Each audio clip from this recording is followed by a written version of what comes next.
Good afternoon student. आज मैं BEd first year का जेंडर के बारे में आपको बताऊंगी, जो कि है आपकी बुक का नाम जो है syllabus gender school and society. तो सबसे पहले मैं आपको आज जेंडर के बारे में बताऊंगी, कॉन्सेप्ट ऑफ जेंडर। अगर हम बात करते हैं, लिंग की बात करते हैं, जेंडर की बात करते हैं, तो सामाजिक लक्षणों में महिला व पुरुष से संबंधित एवं बालक एवं बालिकाओं के मध्य के जो संबंध है, जो रिलेशन है, उसको दर्शाता है। इसके साथ ही यह पुरुषों एवं महिलाओं के मध्य अन्य व्यक्तियों के संबंध को भी प्रकट करता है। अगर हम बात करते हैं, आगे चल के बात करते हैं, लिंग निर्धारण की बात करते हैं। जैसा कि आप सभी जानते हैं, मनुष्य तथा लगभग सभी उच्च वर्ग के जानवर व पेड़ पौधे में दो रूप में जन्म लेते हैं, नर एवं मादा, मेल एंड फीमेल। मनुष्य में इन्हें स्त्री पुरुष का नाम दिया गया है। स्त्री पुरुष मनुष्य के दो लिंग हैं। यह पूर्णतः एक बायोलॉजिकल प्रोसेस होता है। अगर हम बात करते हैं कि मेल और फीमेल की, तो मेल और फीमेल का जब संबंध होता है, तो जब वो पति पत्नी बनते हैं, तो उसके बाद उनके जो संतान की उत्पत्ति होती है, तो वो जैसे क्रोमोजोम जो पाए जाते हैं 24 होते हैं, जिसमें कि XX के मेल से लड़की का जन्म होता है और XY के मेल से लड़के का जन्म होता है। अगर हम मेल की बात करते हैं, तो उसमें XY दोनों पाए जाते हैं, लेकिन फीमेल की बात करते हैं तो उसमें गुणसूत्र की बात करते हैं, उसमें XX से ही पाए जाते हैं। जिस प्रकार से मतलब संतान की उत्पत्ति होती है। अगर हम लिंग का अर्थ एवं परिभाषाओं की बात करते हैं, तो सबसे पहले लिंग मुख्यतः किसी भी समाज का सबसे महत्वपूर्ण सैद्धांतिक संगठन है। मानव का जन्म दो रूपों में होता है, स्त्री अथवा पुरुष। इन्हें प्रारंभिक अवस्था में बालक एवं बालिका दो रूपों में होता है।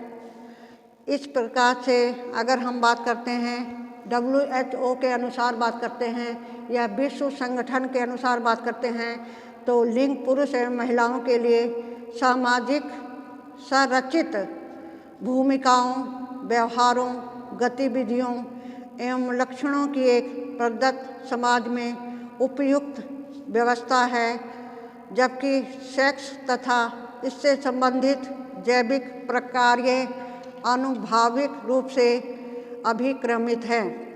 सामाजिक रूप से कई विशेषताएं इन दोनों लिंगों में स्पष्ट अंतर स्थापित करती हैं। दोनों का अलग अलग पहनावा होता है। महिलाओं के लिए विशेष रूप से पहनावे निर्धारित कर दिए गए हैं। महिलाओं के लिए परंपरागत रूप से साड़ी, सलवार, लहंगा आदि पोशाकें निर्धारित की गई हैं। इन पोशाकों को पुरुष नहीं पहन सकते। पुरुष शर्ट, पैंट, कुर्ता, धोती, पजामा आदि पहनते हैं। लेकिन अगर हम मॉडर्नाइजेशन की बात करते हैं, आधुनिकीकरण की बात करते हैं, तो आजकल की जो सोसाइटी में लड़कियां भी जीन्स पैंट, शर्ट और टी-शर्ट आदि पहनने लगी हैं। इससे यह बात तो स्पष्ट तौर पर साबित होती है कि पोशाक आदि महिलाओं और पुरुषों का सामाजिक रूप से मान्य किए गए हैं, जैविक रूप से नहीं। अगर हम बात करते हैं आगे लिंग से संबंधित समाजशास्त्रीय अवधारणाओं को समझने के लिए निम्नलिखित शब्दावलियों को समझना आवश्यक है। सबसे पहले हम सेक्स की अगर बात करते हैं, तो बायोलॉजिकल रूप से महिला एवं पुरुष में अंतर होता है। पुरुष एवं महिलाओं के जनांगों एवं शरीर के आकार में भी अंतर होता है। लड़के एवं लड़कियों में प्रत्यक्ष जैविक अंतर किशोरावस्था में दिखाई देते हैं। अगर हम सेकंड पॉइंट की बात करते हैं, जेंडर की बात करते हैं, पुरुष एवं महिलाओं में सामाजिक रूप से अंतर इस श्रेणी में आता है। समाज के लिए दोनों ही कुछ निर्धारित कार्य, स्थिति एवं भूमिका निर्धारित की है। सामाजिक रूप से यह अंतर ही चिंता का विषय है, क्योंकि सामाजिक अंतर ही पुरुष और महिलाओं में असमानता पैदा करता है। अगर हम बात करते हैं लिंग की बात करते हैं, लिंग की विशेषताओं की बात करते हैं, लिंग के कैरेक्टरिस्टिक्स की बात करते हैं, तो निम्नलिखित प्रकार से उनकी मेल की विशेषताएं होती हैं। हम सबसे पहले मेल के बारे में उनकी विशेषताओं को लेते हैं। नंबर 1, पुरुषों में अमूर्त सोच की क्षमता होती है। अगर हम मेल की बात करते हैं तो किसी प्रकार की भी प्रॉब्लम हो, किसी प्रकार की भी समस्या हो, उसको वो सॉर्ट आउट कर लेते हैं। सेकंड पॉइंट है, ये किसी भी कार्य के प्रति अधिक सक्रिय होते हैं। कोई भी काम इनके लिए मुश्किल नहीं होता है और ये एक्टिव रहते हैं। थर्ड पॉइंट की बात करते हैं, इनमें सशक्त प्यार निश्चित होता है। अगर हम मेल की बात करते हैं तो वो अपने फैमिली के लिए बहुत स्नेह प्रिय होते हैं। एक पिता के रूप में अगर देखें या एक पति के रूप में देखें या बेटे के रूप में देखें, सभी रूप में ये सर्वगुण होते हैं। सभी की रिस्पॉन्सिबिलिटी को वो ये ठीक तरह से निभाते हैं। नेक्स्ट पॉइंट की बात करते हैं, चिंतन एवं साहस जैसे गुण होते हैं। अगर थिंकिंग की भी बात करते हैं तो हर प्रकार की सोच ये रखते हैं और साहस, उत्साह, बहादुरी इनमें कूट कूट कर भरी होती है। नेक्स्ट पॉइंट की बात करते हैं, रचनात्मकता की भावना होती है, क्रिएटिविटी की इनके अंदर बहुत होती है। वो हर तरह किसी न किसी रूप में अपने क्रिएटिविटी करते रहते हैं और समाज के लिए कार्य करते हैं। नेक्स्ट पॉइंट की बात करते हैं, ये स्वतंत्र होकर रहना चाहते हैं, पराधीन इनमें कम पसंद होती है। अगर हम मेल की बात करते हैं तो ये फ्रीडम होते हैं, इनको फ्रीडम बहुत प्यारी होती है। ये सेल्फ इंडिपेंडेंट होते हैं और ये किसी के अंडर में काम करना नहीं पसंद करते हैं। जैसे कि इनको अपनी फ्रीडम से बेहद लगाव होता है। पराधीनता, किसी के आश्रित रहना इनको पसंद नहीं होता है। नेक्स्ट पॉइंट की बात करते हैं, अनुशासन को महत्व देते हैं, क्योंकि ये अनुशासन प्रिय होते हैं। अगर हम इनकी फैमिली की बात करते हैं तो वो चाहते हैं कि फैमिली में जो भी कार्य है सब टाइम से हो, टाइम के अनुसार हो। इस प्रकार से ये अनुशासन को अधिक महत्व देते हैं। नेक्स्ट पॉइंट की बात करते हैं, इनमें व्यक्तित्व के गुणों के आधार पर नेतृत्व करने की क्षमता, अग्रणी तथा सकारात्मक सोच होती है। अगर हम इनकी पर्सनैलिटी की बात करते हैं तो ये एक अच्छे लीडर की इनमें क्वालिटी होती है और हमेशा ये आगे रहते हैं और इनकी थिंकिंग जो होती है वो पॉजिटिव होती है। नेक्स्ट पॉइंट की हम बात करते हैं, इनमें प्रगतिशील एवं दृढ़ इच्छा शक्ति होती है, क्योंकि अगर हम प्रोग्रेस की बात करते हैं सोसाइटी की या समाज की, कहीं भी या फैमिली में भी किसी प्रकार की, तो इसमें क्या है कि ये प्रगतिशील एवं दृढ़ इच्छा, इनकी जो विल पावर है वो बहुत अच्छी होती है, बहुत मजबूत होती है। नेक्स्ट पॉइंट की बात करते हैं, इनमें आध्यात्मिकता से संबंधित विशेषताएं भी होती हैं। ये पूजा पाठ, अगर आध्यात्मिकता की बात करते हैं, योगा वगैरह, इसमें इन सभी चीज़ों में ये कार्यशील रहते हैं, हमेशा उसके लिए अपना टाइम देते हैं। मंदिरों में, गुरुद्वारों में, जैसे अगर हम लंगर की बात करें या किसी प्रकार की बात करते हैं तो सब जगह ये सक्रिय रहते हैं और अपना रोल प्ले करते हैं।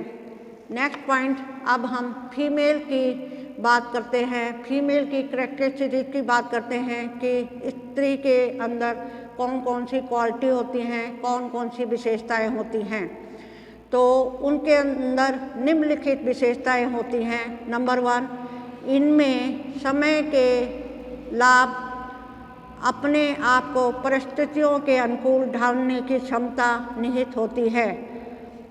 महिलाओं का ये पॉइंट है, जब तक वो जहाँ भी रहती हैं, अगर वो अपने माता पिता के घर रहती हैं तो वहाँ के अनुसार अपने को एडजस्ट करती हैं। अगर शादी होकर अपने ससुराल चली जाती हैं तो वहाँ पे भी वो एडजस्ट करती हैं। उनका एडजस्टिव नेचर होता है, मतलब जहाँ भी जाती हैं वहाँ अपने आप को उसी के अनुसार ढाल लेती हैं। सेकंड पॉइंट है, इनमें भाईचारे की भावना एवं सहयोग की भावना अधिक होती है। अगर हम फीमेल की बात करते हैं तो इसमें अगर किसी की मदद की बात आती है या अपनेपन की इनमें ज़्यादा भावना होती है और कोऑपरेशन की तो भावना अधिक होती है। हर किसी को ये किसी न किसी रूप में कोऑपरेट करती रहती हैं। नेक्स्ट पॉइंट की बात करते हैं, महिलाओं में परिवार एवं बच्चों की देखभाल करना तथा उनके पालन पोषण की विशेषताएं निहित होती हैं। अगर हम महिलाओं की बात करते हैं, अगर उनको फैमिली में देखते हैं तो उनका क्या कार्य होता है कि वो अपने बच्चे को एजुकेटेड भी करती हैं, उनकी देखभाल करती हैं और जो परिवार में बड़े बुजुर्ग हैं उनको उनकी भी ये मतलब केयर करती हैं और छोटे बच्चों का पालन पोषण आदि सभी प्रकार की विशेषताएं इनके अंदर होती हैं।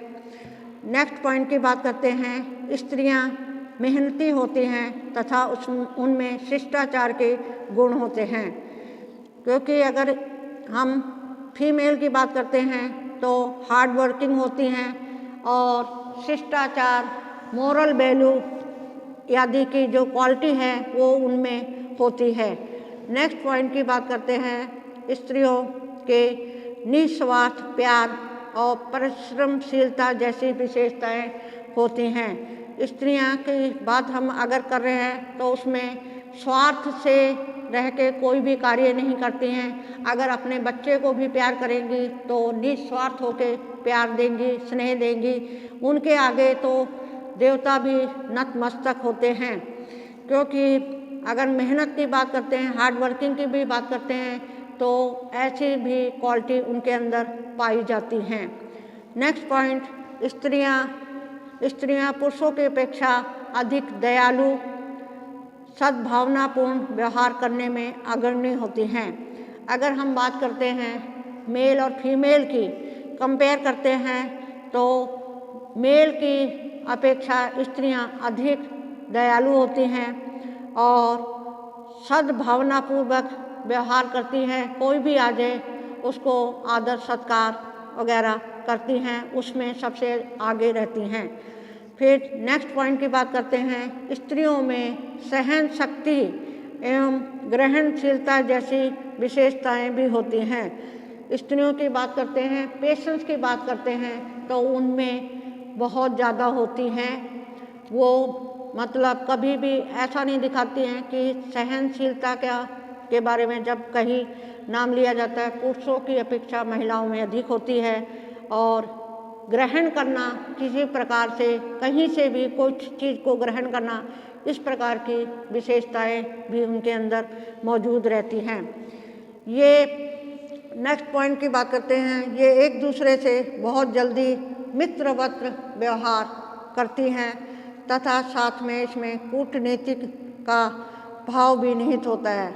अगर हम बात करते हैं अपने उनकी जो फ्रेंड सर्कल है या कोई भी है उनसे ऐसे मिलती हैं जैसे मित्रों से मिला जाता है, तो ये फ्रेंडली व्यवहार करती हैं। और इसमें पॉलिटिक्स की बात अगर करें तो वो भी उसका भी अंश महिलाओं के अंदर पाया जाता है। आगे हम चर्चा करते हैं टाइप्स ऑफ जेंडर। जेंडर की बात करते हैं, लिंग के प्रकार की बात करते हैं। तो सबसे पहले आपको बताया था मेल और फीमेल, ठीक है। उसके बाद अगर हम पहले बात करते हैं, जैसे कि पीछे इनकी मेल और फीमेल की मैंने आपको कैरेक्टरिस्टिक या विशेषताएं बता दी हैं, एक बारी और आपके सामने रिपीट करती हूँ। अगर हम मेल की बात करते हैं तो पुरुष जाति का बोध उनकी फिजिकल स्ट्रक्चर के आधार पर उनका बनावट होती है, रहन सहन, विचार तथा भावों से प्रकट होता है। पुरुष स्त्रियों की अपेक्षा कठोर तथा आध्यात्मिक विचार के होते हैं। पुरुषों में रहन सहन एवं कार्य भी अलग होते हैं।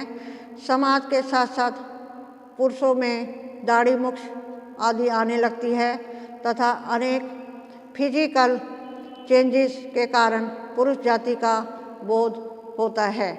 सेकंड पॉइंट की बात करते हैं स्त्री की। लिंग का दूसरा प्रकार स्त्रीलिंग होता है। स्त्रियों का स्वभाव विचार पुरुषों की अपेक्षा कोमल होता है। किशोरावस्था तक पहुँचते पहुँचते उनमें शारीरिक फिजिकल चेंजेस दिखने लगते हैं, जिससे स्त्री जाति का बोध होता है।